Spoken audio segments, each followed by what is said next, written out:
윤 전 대통령의 체포영장 효력이 만료됐습니다.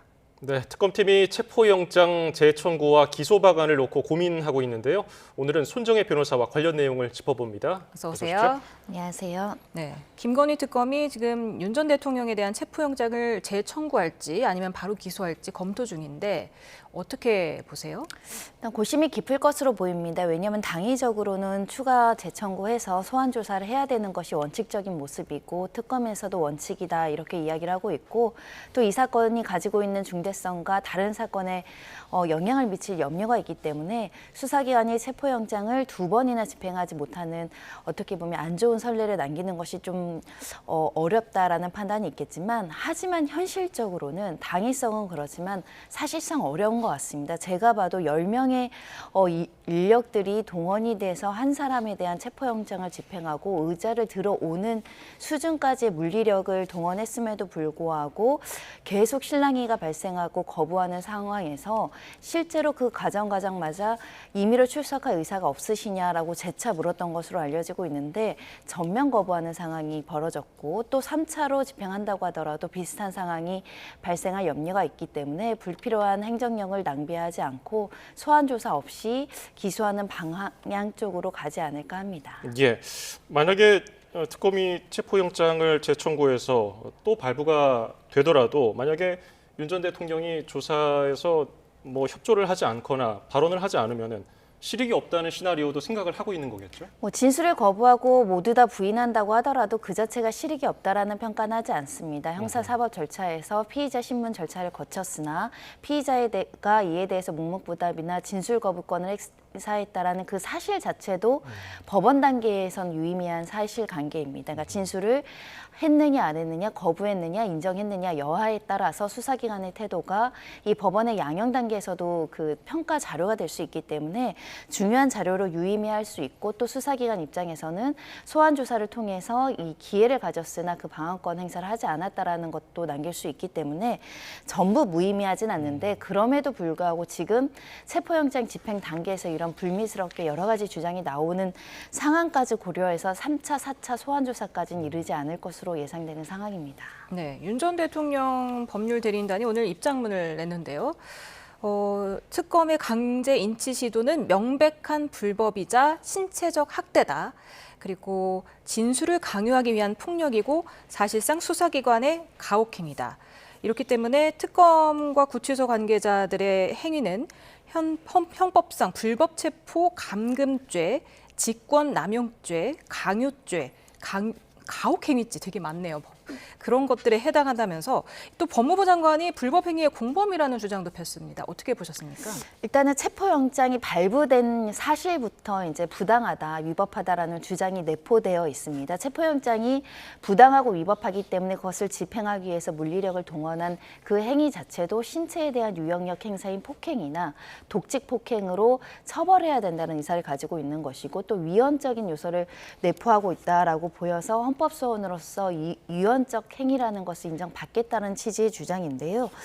다만 우리가 일반적인 사회관념상 범죄의 혐의를 받는 피의자에게 체포영장이 발부됐고 법원이 발부한 체포영장이라는 점 그리고 체포영장을 집행하는 과정에서의 강제성을 띈 물리력을 어느 정도는 허용해 준다라는 측면에서는 위법하고 위헌적이라고 단정하기는 어려운 상황이고 다만 저희도 그 현장에 있진 않았지만 과도하게 과잉 물리력을 행사했는지 여부는 평가의 대상이 될 수 있습니다.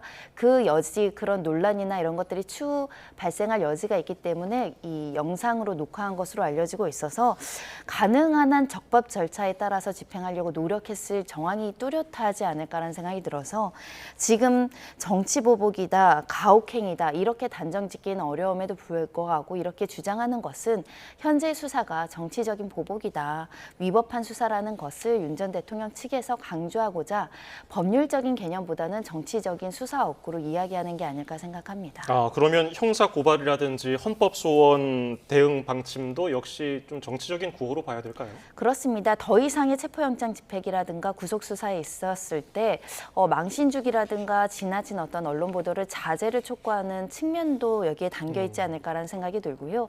특히 윤 전 대통령 입장에서는 나가서 소환 조사를 받아봐야 도움이 되지 않는다, 유리하지 않다라는 판단을 하고 있기 때문에 가능한 한 시간 지연 전략을 끌고 있고, 그리고 가능한 한 특검이 가지고 있는 증거와 진술을 어느 정도 안 다음에 진술을 하겠다라는 입장을 갖고 있기 때문에 이를 막기 위해서라도 지금 수사기관의 일련의 체포에 대해서도 협조할 수 없는 것이고, 그리고 시간적으로도 훨씬 더 시간을 지연하는 것이 유리하다라는 판단을 했기 때문에 이런 주장들이 나온 것 같습니다. 네, 그 변호인단 중에 한 명이죠. 김계리 변호사가 구치소에서 윤 전 대통령을 잡범 다루듯이 했다, CCTV를 공개하라, 이렇게 요구를 했던데 이 윤 전 대통령도 동의를 한 걸까요? 제가 만약에 윤 전 대통령이라고 한다면 내가 그런 상황에 처해져서 10명에 의해서 물리력 행사에서 끌려가는 모습들을 대국민들한테 공개하는 것을 원하진 않을 것 같습니다. 인격권 침해가 문제가 될 수 있는데, 그럼에도 불구하고 인격권이나 초상권 침해가 있음에도 불구하고 대중들한테 공개한다는 것은 수사기관이 지나치게 가혹하게 나를 다루었다, 부당한 대우를 받았다라는 것을 어필해서 정치적으로 지지층을 결집시키고 이 사건과 관련해서 유리한 지위를 선점하기 위한 목적이라면 이걸 감수할 가능성이 있는데, 김계리 변호사가 그 현장을 다 봤는지 모르겠습니다. 보고 판단해야 되는 문제가 아닐까. 누군가 이 영상을 봤는데 그 교도관들이 상당 부분 배려를 하면서 적법 절차를 지키면서 물리력을 행사했다라고 한다면 공개한다고 했을 때 역풍이 불 가능성이 있는 것이고, 지금 이 윤 전 대통령 변호인의 주장처럼 불법적인 폭행이었다, 이런 주장을 한다고 한다면 또 윤 전 대통령 측 주장에 힘이 실리겠죠. 우리가 보지 않은 상황에서 뭐라고 단정하기는 어렵지만 기본적으로 체포영장에 집행되는 부분들은 피의자나 피고인들이 원하지 않는 영상이긴 합니다. 이런 가운데 민주당 민형배 의원이 소위 윤석열 체포법을 발의했습니다. 체포영장 집행을 거부하는 수감자를 강제로 끌어내도록 물리력을 좀 행사할 수 있게 하는 건데, 이 현실성이 있는 법안인가요? 현실성은 있겠지만 굳이 필요성이 있는지에 대한 부분이 있습니다. 왜냐하면 지금은 이 형 집행과 관련해서 교도관들에 대한 물리력의 행사에 명시적인 규정이 없다라는 지적이 있어서 이런 법을 만들려고 하는 것 같지만, 지금은 교도관의 문제가 아니라 체포영장을 집행하는 부분에 물리력이 행사 가능하다는 기본적인 법률의 개념에 내포된 어떤 공권력을 행사하는 것이기 때문에 이 법률이 없다고 하더라도 현재 체포영장 집행에 교도관들의 인력이 사용되는 것이 허용되는 상황이라서 현재 이것을 더 만들 필요성이 있는가라는 생각은 들지만, 만약에 구치소나 교정당국에서 이런 명시적인 규정이 있으면 앞으로 교도관들의 어떤 행정이라든가 이렇게 수감된 사람들에 대해서 훨씬 더 질서 유지가 강화될 필요성이 있다, 기관에서 요청해야 되는 문제가 아닐까 합니다. 네. 그런가 하면은 어제 김건희 특검이 김건희 여사에 대한 구속영장 청구를 했는데 20여 쪽 분량의 구속영장 청구서에 증거인멸 그리고 도주 우려가 있다, 이렇게 강조를 했더라고요. 증거인멸은 보통 법률적으로는 범행을 부인하는 경우에는 증거인멸 가능성이 높다, 이렇게 평가하는 경우가 있고요. 특히 이 사건과 관련해서 굉장히 구체적으로 설시한 이유 중에 하나는 파면 이후에 휴대전화를 변경한 점이 증거인멸의 가능성이 이미 현출이 됐고 나아가서 다른 증거들도 인멸할 가능성이 있다, 이런 측면을 강조하고 있는 상황이고요. 현재 대부분의 모든 범죄를 부인하고 있는 입장이기 때문에 해당 범죄별로 관련된 관계인들에게 접촉해서 어떤 진술을 맞추거나 그 사람들을 회유할 가능성이 열려 있다라고 한다면 증거인멸 가능성이 인정될 가능성이 있습니다. 윤 전 대통령도 특수공무집행 방해와 관련한 구속영장이 발부됐을 때 증거인멸 가능성이 있기 때문에 영장이 발부됐거든요. 그 측면을 특검에서는 이제 강조하는 것으로 보이고, 도망간 염려는 범죄의 중대성이 인정되면 중형이 예상되는 피의자들은 도망갈 수 있다라는 일반적인 관념입니다. 그러니까 김건희 여사 꼭 도망갈 거야가 아니라 원래 중형이 나오는 피의자들은 본능적으로 도망가고 싶어, 이런 개념이기 때문에 특검에서는 구속영장의 상당성과 필요성이 이 두 가지로 인정이 되고 범죄의 소명도 인정이 된다라는 자신감이 있기 때문에 영장을 청구했고 그리고 이에 대한 꼭 필요성을 언급하고자 증거인멸 가능성까지 언급한 것 같습니다. 예. 그러면 김 여사 측에서는 뭐 도주 우려나 증거인멸 우려가 없다는 주장을 어떤 식으로 할까요? 일단 도이치모터스 사건과 관련해선 대부분의 공범들의 어떤 진술조사라든가 증거나 재판이 확정이 되어 있기 때문에 증거가 충분히 확보된 상황에서 인멸할 증거가 없지 않느냐 이런 주장을 이어나가지 않을까 생각이 들고요. 특히 휴대전화를 변경한 것과 관련해서는 실제 휴대전화를 변경해야 될 다른 사유가 있어서 변경했을 뿐 증거인멸 목적이 아니었다라는 취지로 주장하고 있을 것이고 수사기관에 성실하게 협조하고 있고 도망갈 염려가 없고 현재 도망간다라는 것은 전직 그 대통령 배우자로서 상정할 수 없다. 이런 주장도 해 나갈 것이고 또 건강상의 이유나 이런 것들로 불구속 재판을 통해서 방어권을 보장해달라는 측면을 강조하지 않을까 합니다. 네. 구속영장 청구서에는 이제 통일교 측이 건넨 고가 선물 관련해서 물증이 좀 담긴 것으로 알려졌는데 목걸이를 전달한 다음 날에 건진 법사가 잘 전달했다. 김 여사가 다이아가 커서 놀라워했다라는 메시지를 보냈다는 거예요. 하지만 이에 대해서 김건희 여사는 받지 않았다 이렇게 진술했죠. 그렇습니다. 김건희 여사의 어떤 진술의 신빙성이 굉장히 낮아지는 대목이다. 그리고 특검이 그간은 밝히지 않았던 증거를 일부를 현출하면서 실제 현물을 받지 않았다라고 했지만 이와 배치되고 모순되는 증거를 제시함으로 인해서 김건희 여사가 거짓말을 하고 있고 허위 진술을 하고 있다는 걸 강조하기 위해서 이런 내용들을 밝히고 있지 않을까 생각이 들고요. 결국은 다이아가 커서 놀라워했다라는 건 두 가지 가능성이죠. 건진 법사가 중간에서 전달하지 않고 착복했고 이렇게 허위로 상황을 연출해서 이 문자를 보냈는가 또는 진짜 전달했지만 이 범행을 처벌을 회피하기 위해서 김건희 여사가 마치 안 받은 것처럼 진술을 축소하고 있느냐 이 두 가지 과정에서 여러 가지 정황을 평가해서 법원과 수사기관은 무엇이 진실인지를 찾아내는 퍼즐 게임이기 때문에 현재까지는 목걸이를 전혀 받지 않았음에도 불구하고 건진 법사가 잘 전달했다라고 허위 진술할 가능성보다는 전달했음에도 불구하고 전달하지 않았다라고 해서 이 공범으로서의 어떤 혐의를 벗어나기 위해서 거짓으로 임하고 있다 이렇게 평가될 여지도 있는 사건입니다. 예. 그리고 또 다른 물증.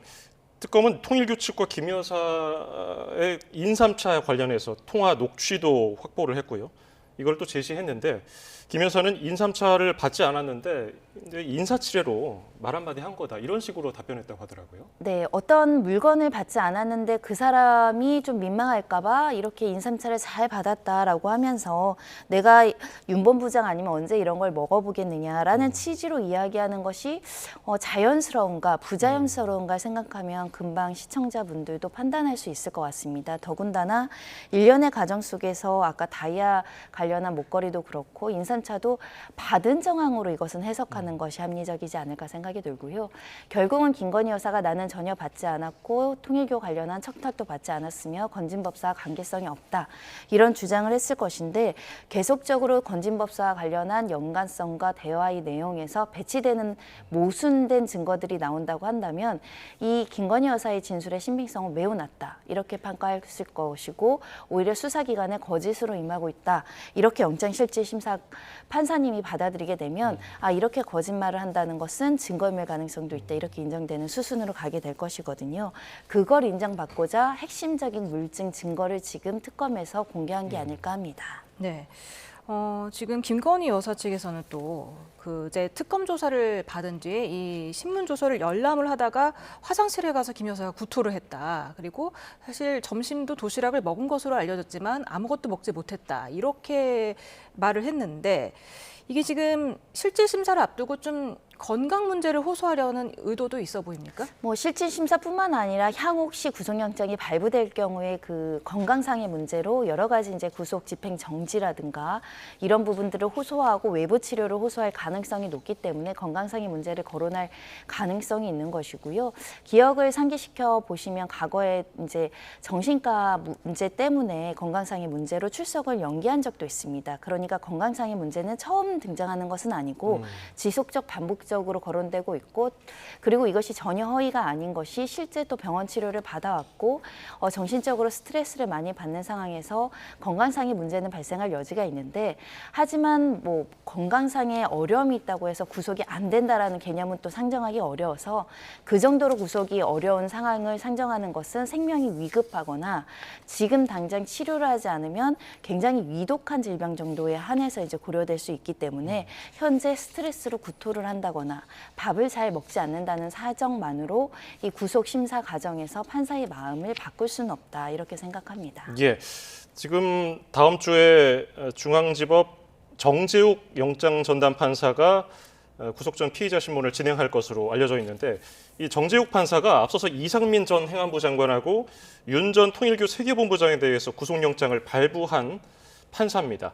이게 전에 사례를 좀 참고할 수가 있을까요? 아니면 별개의 사건으로 봐야 될까요? 통일교 관련한 윤 전 본부장 사건의 기록을 어느 정도 숙지한 상황이기 때문에 통일교 관련한 건진법사를 둘러싼 알선 수재 사건에 대한 사실관계 파악은 이해도가 높을 것으로 보입니다.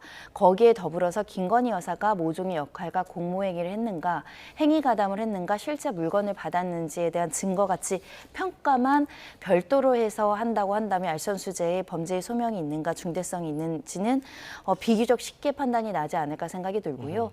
김건희 여사의 연관성에 대한 특검의 증거가 유의미하고 믿을만하다고 한다면 중간에 상부의 지시를 받아서 물건을 전달한 윤 전 본부장이 구속이 될 정도로 범죄의 중대성과 또 이런 구속의 필요성이 인정된다고 한다면 이것을 받은 사람의 중대성은 더 높게 평가되는 것이 일반적이기 때문에 이 윤 전 본부장에 대한 구속영장이 발부됐다는 것은 김건희 여사의 구속영장이 발부될 가능성이 높다라는 것을 보여주는 사건이고 실제 정판사께서 영장을 발부한 전력이 있는 만큼 현재 법조계에서는 구속영장이 발부될 가능성이 비교적 높다 이렇게 보고 있습니다. 네. 또 특검이 반클리프 앤 아펠 아펠을 압수수색을 해서 고객 정보와 구매 기록을 확보한 것으로 전해졌습니다. 지금 김 여사가 착용했던 그 모조품이라는 논란이 일었던 그 디자인의 목걸이를 구매한 인물을 확인할 예정인데요. 궁금한 게 이게 국내 법인만 해당하는 겁니까? 아니면은 해외에서 산 것도 마찬가지로 확인할 수 있는 겁니까? 뭐 홍콩에서 15년 전 구매했다라고 진술했지만 실질적으로 출시 연도가 불일치하다라는 이제 판단이 나와서 그 진술 자체가 거짓일 수 있고 국내에서 산 것을 허위로 홍콩에서 샀다라고 얘기할 가능성을 염두에 놓고 국내에 대해서 관련된 구입 이력을 확인하는 게 아닐까라는 생각이 들어서요. 특검은 이 김 여사의 진술과 상관없이 이 관련해서 충분히 가능성이 있는 사건에 대한 모두 다 자료를 수집하고 있다고 보셔야 될 것 같습니다. 사실 이렇게 15년 전에 홍콩에서 구매해서 남에게 줬다라는 진술은 법리적으로 굉장히 잘 맞춰진 진술이거든요. 보통 15년 전 기록은 업체들에서 잘 보관하지 않는 경향이 있고요. 특히 해외에서 샀다고 한다면 해외까지 나가서 압수수색 영장에는 상당한 시간이 걸립니다. 그리고 내 소유가 아니고 타인 소유라고 한다면 재산 신고 의무가 발생하지 않기 때문에 모든 퍼즐을 조각하기 위해서 이런 진술을 했지만 특검은 국내에서 제3자가 사서 줬을 가능성을 배제하지 않고 하는 것이고 국내 업체가 본사의 협조를 받는다고 한다면 홍콩이든 외국 자료도 확보할 수 있기 때문에 아마 그 부분도 수사 협조를 구하지 않을까 합니다. 예, 내란 특검 얘기를 해볼까요? 이상민 전 행안부 장관의 구속적보심 신문기일이 조금 전인 오후 4시 10분쯤부터 진행 중인데요. 구속된 지 일주일 만이죠. 인용 가능성은 어느 정도로 볼 수 있을까요? 일반적으로 인용 가능성이 낮은 사건이기 때문에 인용 가능성이 낮다. 비교적 구속영장이 발부되고 현재까지 일주일이라는 시간 동안 특별한 사정 변경도 없었을 뿐만 아니라 내란의 중요 임무 종사자로서 거론되어 있기 때문에 굉장히 중대한 범죄에 대해서 범죄의 소명이 있었다라는 판단이 있었고 특히 제명 중에 위증죄는 사실은 재판부에서 굉장히 엄격하게 보는 죄입니다. 이 법관과 선서에서 증인이 허위 진술을 했다라는 것은 증거인멸 가능성이 매우 높다라는 평가이기 때문에 이 주장을 깨트리지 않는 이상은 이 적부심에서 인용 가능성은 매우 낮아질 수 있다 이렇게 볼 수 있을 것 같고요. 지금 국무위원 중에 구속된 사람이 김용현 장관과 이상민 전 장관입니다. 이 두 사람은 핵심적인 인물로 내란죄의 역할 가담을 했다라는 건데 그런 만큼 구속 수사의 필요성과 상당성이 유지된다라는 평가가 여전히 있지 않을까 생각합니다. 생각합니다. 네, 윤 전 대통령도 앞서서 건강 악화 등을 호소하면서 이렇게 구속 적부심을 신청했지만 기각이 됐는데 이상민 전 장관과 뭐가 어떻게 다릅니까?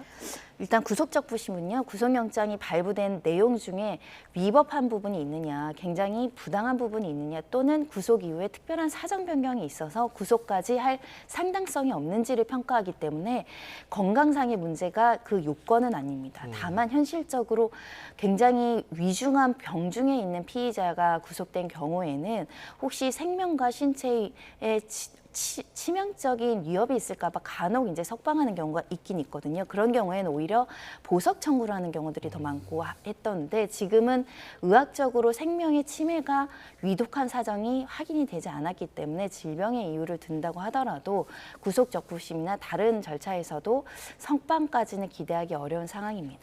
예, 다음 얘기해 볼까요? 그 전광훈 목사 얘기인데요. 그 서울 서부지법 난동 사태 배후로 경찰이 전광훈 목사를 의심하고 있습니다. 그래서 출국 금지 조치까지 내려졌는데, 근데 그 교회 측이 서부지법 난입 피의자들에게 영치금을 줬는데 그 돈이 헌금일 수도 있다는 거예요. 그 만약에 이 의혹이 사실이라면은 전 목사에게는 어떤 혐의가 적용됩니까? 수사기관에서는 업무상 횡령 아니냐라는 취지로 이제 혐의를 살펴보고 있습니다. 그러니까 특정인 어떤 목적을 가지고 있는 교회 헌금을 임의로 절차 없이 규정에 위반해서 이것을 영치금으로 사용했다라고 한다면 그 교회의 재정에 손실을 입히면서까지 단독적으로 이렇게 지출한 부분은 횡령죄가 성립할 수 있다라는 부분을 확인하는 것으로 보이고, 또 거슬러 올라가면 이렇게 본인의 지시를 따르도록 신안적으로 가스라이팅을 해서 관련자들에 대해서 이렇게 특수공무집행 방해를 하라고 사실은 언급을 하고 교사를 하거나 방조했다, 이런 혐의에 넘어가서 이렇게 내 지시를 받아서 구속된 사람들이니 영치금을 통해서 이 역시도 심리적으로 지배하는 거 아니냐. 이 일련의 가족 속에서 돈을 지출했을 때 관련된 규정을 위반하거나 교회의 어떤 의사결정에 의하지 않고 단독으로 했다라고 한다면 횡령죄가 적용될 수 있다고 보는 상황입니다. 지금 사랑제일교회 측이 그 서부지법 난입 피의자 60여 명에게 지난 2월부터 영치금 계좌로 매달 30만 원씩을 송금했기 때문에 다 합하면은 1억 원이 넘는다고 하더라고요. 근데 실제로 신도들이 이들에게 돈을 주라고 헌금을 한 건 아닐 텐데요. 보통 이렇게 헌금을 했을 때는 교회의 어떤 헌금의 사용 목적이 있고 또 공보로 이렇게 게재를 해서 이렇게 썼다라고 이야기하는 경우가 있겠죠. 그런 만큼 이렇게 업무 집행 과정에서 비용을 어떻게 지출하는지에 대한 규정과 의사 결정의 절차들이 있는가. 교회에서도 대규모의 그 자금을 집행할 때는 의사결정의 구조들이 있습니다. 이사에서 결의하는 것처럼 회의를 열어서 결정을 하게 되어 있는데, 그런 절차가 있었고 이것을 또 공지를 했는지, 그것도 굉장히 중요한 요소이기 때문에 현재까지는 영치금 목적 횡령은 불가능하다고 교회 쪽에서 얘기하고 있지만 적법한 절차와 사회상규에 맞는 집행이 있었는지를 확인할 것으로 보입니다. 예, 지금까지 손정혜 변호사와 함께했습니다. 고맙습니다. 감사합니다.